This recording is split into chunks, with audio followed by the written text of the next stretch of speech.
Healers, gamers, and claimers from around the universe, from around the globe. Welcome to the Power, Purpose, and Passion podcast. I'm your host, Anthony Cheam, speaker, life coach, author, trainer, love bug to the whole entire community around the world. Whoever you are, wherever you are, we're here to serve you. This is a podcast where we help you claim your power, clarify your purpose, and cultivate your deepest, widest, and highest passion. So ultimately, you can show up as the best and better version of yourself, ultimately inspiring others to be a better, best version of themselves. Thank you for joining us. We have a great podcast for you today. And for all the people that have subscribed, liked, commented, shared, to you people out there, you're making a difference in the world because I'm here to provide the best and widest knowledge, insights, and wisdom that I've learned over the past 15 years in many different facets of my life, from, strategic principles to life principles to spiritual principles to practices that you cultivate on a daily basis so you can enhance your life, advance your life, and live with fulfillment, happiness, and joy on scales and on levels you've never done before. So thank you for joining us. What's up, Cam? How you doing from Chatham? What's going on, man? Doing really well from Chatham. Things are going amazing. I'm also. How's it going, Mariah Lynn? How you doing? She just everybody on the Instagram. Thank you guys for joining. Thank you. But what does the power of pain mean? I'm just kind of curious because I know there is power in pain, and it's actually something that I've been wanting to talk about on my YouTube channel. But what's your perspective on the power of pain? As I read one Instagram post, it said, if you're not being challenged and life is easy right now, you're not going to grow. Think about that for a second. If you're not being challenged and things are easy for you right now, you're not growing. So what I'm saying to you is that your greatest growth spurts will happen when you're being challenged the most. So how do we turn that pain into drive? Well, I'll give you an example that I used on a client just recently, literally yesterday. And she was basically frustrated with how she couldn't lose weight. She was having a tough time losing weight. And I said to her, how badly do you want to lose weight? She goes, I'm sick and tired of gaining 20 pounds, losing 20 pounds, gaining 20 pounds. You know, she's lost 200 pounds, the same 20 pounds, 10 times over. And she's like, I'm sick and tired of it. I hate that. I know I'm an emotional eater. I know my pattern. I know what triggers me, but I still do it. It's almost like I'm watching myself go through this and put myself through the same pain. I said, the pain isn't great enough.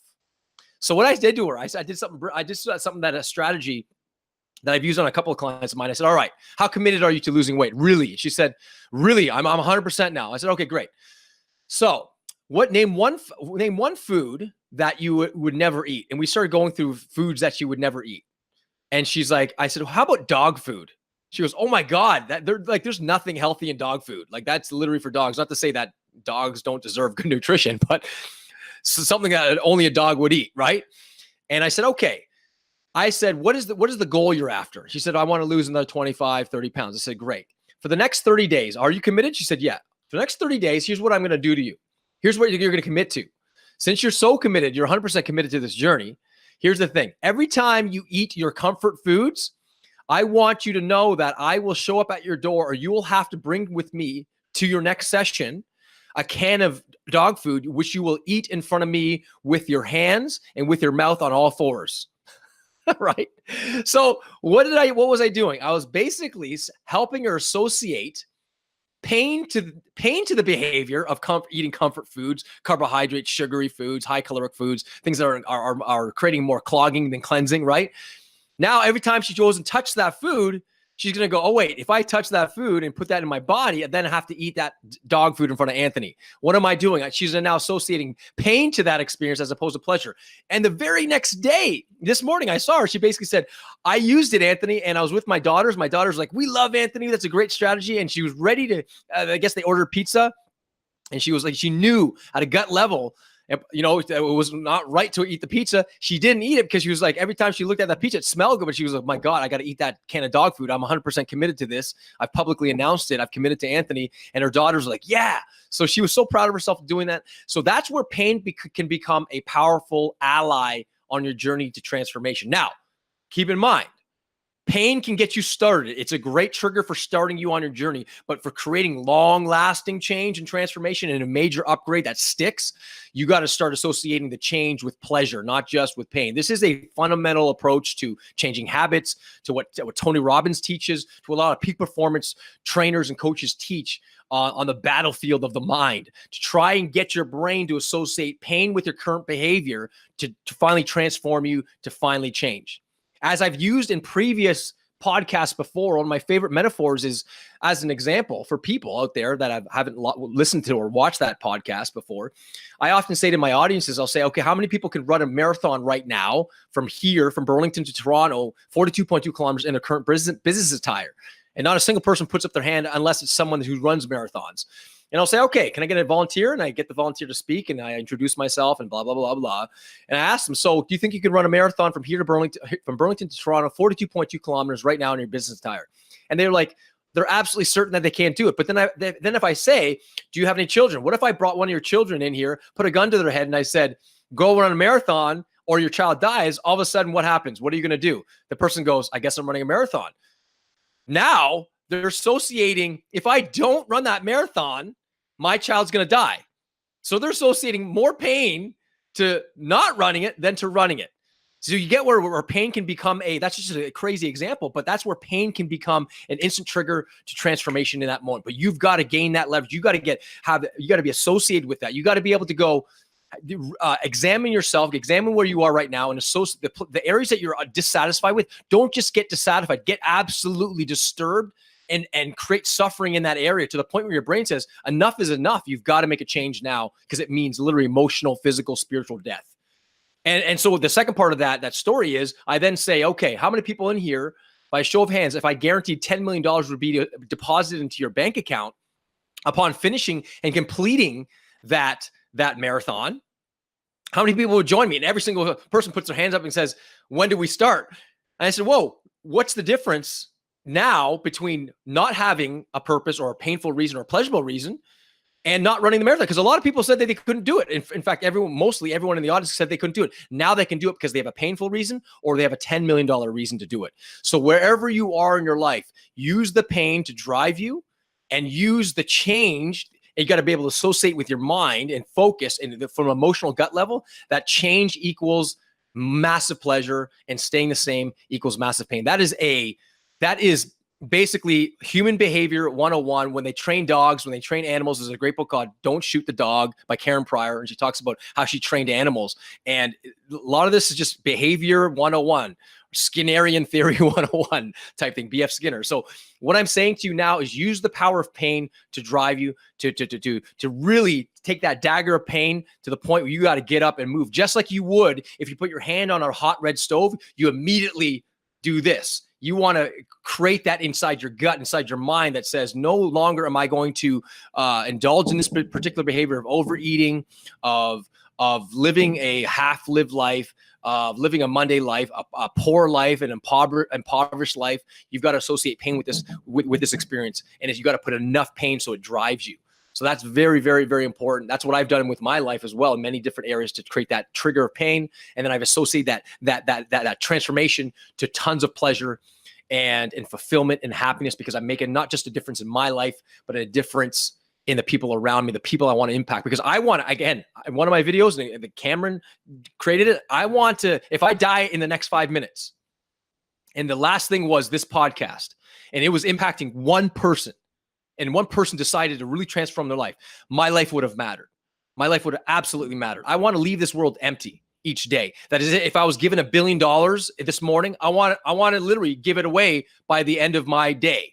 And then wake up in the morning with another $1 billion and then give it away. Then wake up with another $1 billion and then give it away. That's all I'm here to do on this planet. I'm here to give. I'm here to live. I'm here to love. And part of my own personal transformation has become out of associating so much pain to my current behavior. That's how I made those changes back in my high school years, in my mid-20s, my early 20s. And that's why I'm here. It's not about pain for me anymore. It's about now creating the best and most honorable and enjoyable life for the people around me, and enjoying because the only life that we have is this life now. So hopefully this kind of triggers something into the people that are listening to this podcast. What do you think there, Cam? Did you like what I had to say? I always like what you have to say, Anthony. No, it's funny. I was watching a gig, and for some reason I really couldn't concentrate. I was just like staring at the floor the entire time, thinking about life. And I wrote down on my hand, when we feel good, we don't ask questions. When we don't ask questions, we don't learn. When we don't learn, we don't grow. When we don't grow, life is boring. So very good. Literally, that's it. Like, if we feel good all the time, why would you when something's really good and like if I was to give you $1 million and you're like, oh, Yeah. why are you giving this to me? I'm like, Anthony, shut up, just take it, man. And you're like, no, but why? And it's like, no, when you're given something, especially like good health as an example, we don't ask questions. We just keep doing Yeah. what we're doing. But the moment you get Yeah. sick and you're bedridden, life is like, hey, what does this mean? And you're like, oh, okay, well, Yes. maybe I shouldn't have done that. Maybe, Yes. and then you learn. And then by the time you're well again, you Yeah. have even more energy than you did when you before Yeah. because You got it. you're You got living a it. healthier lifestyle. Yeah. So it's all about growth. Like pain is given to us as a gift to get us to Yes. move, to get us to enjoy the good times, to enjoy pleasure. Yeah. As a musician, I can't imagine what it would be like if every song I ever heard was the best thing ever. Or Yeah. there has to be dynamics. Sometimes like people will purposely have like these little moments of just something very chill in a song because it leads up to a grand moment or something. It's just the obvious reality that we need the pain, we need the pleasure, we need both sides to the coin. Yes. Of Otherwise, course. life would be super boring. But it is a tool. It is a tool to I guess like learn and Yep. it is nothing but energy. It is just straight Yep. like drive. For some Yep. people it's enlightening. For others, they don't need pain to be enlightened. But if you're currently experiencing pain, why not flip that energy around and convert it into motivation, into drive? Yes, you I got wouldn't it. encourage anybody to go and experience more pain than they already are. I mean, we're all experiencing pain, but if you Yeah. are like Yeah. experiencing a certain amount, just transfer that energy pretty Yeah. simply. Yeah. Well, I look at to kind of enhance and add to what you're just saying. I reflect on all the times of my life where I had the hardest challenges and I was in the most pain and suffering in my life. Recently losing my mom about a month ago, that was obviously painful, still is painful, but I'm using it to deepen my experience of life, to deepen my relationship with my kids and my wife. I lost both my parents and my dad at 24 and now my mom about a month ago. And I mean, obviously for the people that don't know out there, I will share this with you. I got a phone call on the Friday morning and she wasn't sounding right. And I drove over and I found her laying down there kind of barely breathing. And I had to perform CPR on my mom. That isn't fun. That will forever be embedded in my subconscious mind forever and tattooed. I've had a tough time sleeping and I don't want to remember my mom that way, but it's like to forgive and forget. I don't think you can forget that, but I'm using it to go, you know what? Life is short. Use it. There's no cure for birth or death. Save to enjoy the interval, as one guy said. I think it's George Santayana said that. But the point is that it's deepened by spiritual growth. My ability to serve has become more present moment focused, more attention, and my intentions are purer than it's ever been before. The pain of losing my best friend when I was 17 years old, that was painful. The many addictions I've had throughout my life, had to overcome. Those were painful. And as I reflect back on it now, as painful as much as I was suffering and going through those tough times, I realize like I would never wish that upon my worst enemy. I would never want anyone to go through what I went through at the time. But I find myself now giving thanks, as you said, because it was a gift. As my friend Miranda says, the gift of crisis. The gift of crisis, because it elevates you in a way that nothing else could. As spiritual teachers often say, love and suffering are bed buddies.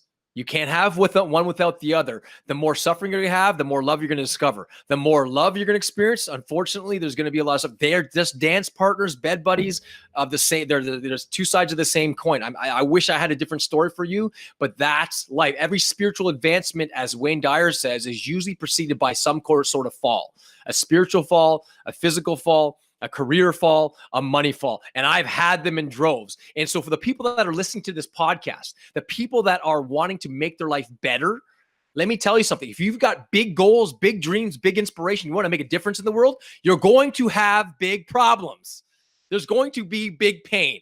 I'm sorry. I wish I had a different story for you. It's not going to be easy. The bigger your goal that you have, the higher you want to go up that ladder, the more pain, the more struggle that's going to occur. I wish I had a better answer for you, but it's better to, as Les Brown says, better be forewarned, because to be forewarned is to be forearmed. So if you have big dreams in your life, then you're going to have big challenges that are going to show up. That's just the deal.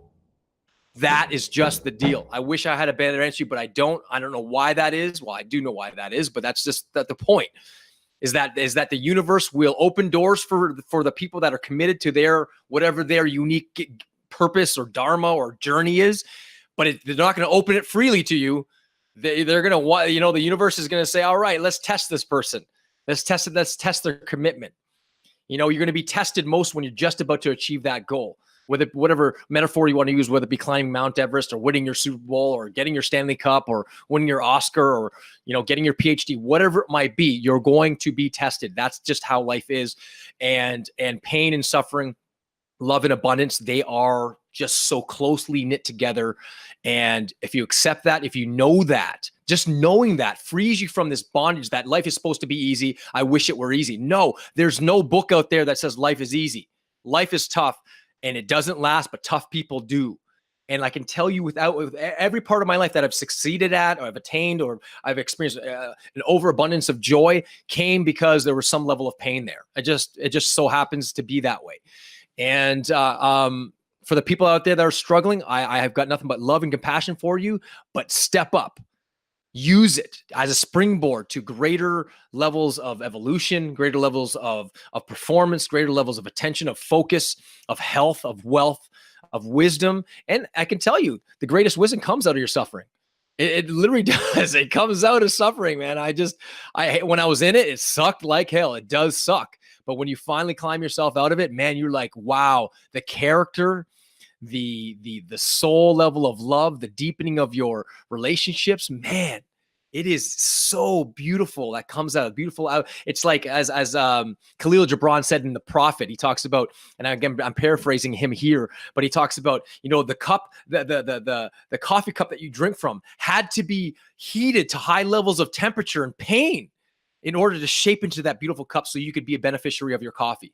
The knife you use to cut your watermelon or your steak or whatever it is you're cutting with had to be sharpened with really pressure and heat. The diamond that's on your finger, ladies, that beautiful wedding band or whatever diamonds you're using in your ears or your necklace, whatever it might be, had to overcome great pressure. I posted on one of my Instagram that, a diamond, something like this, a diamond is what is just carbon that withstood adversity.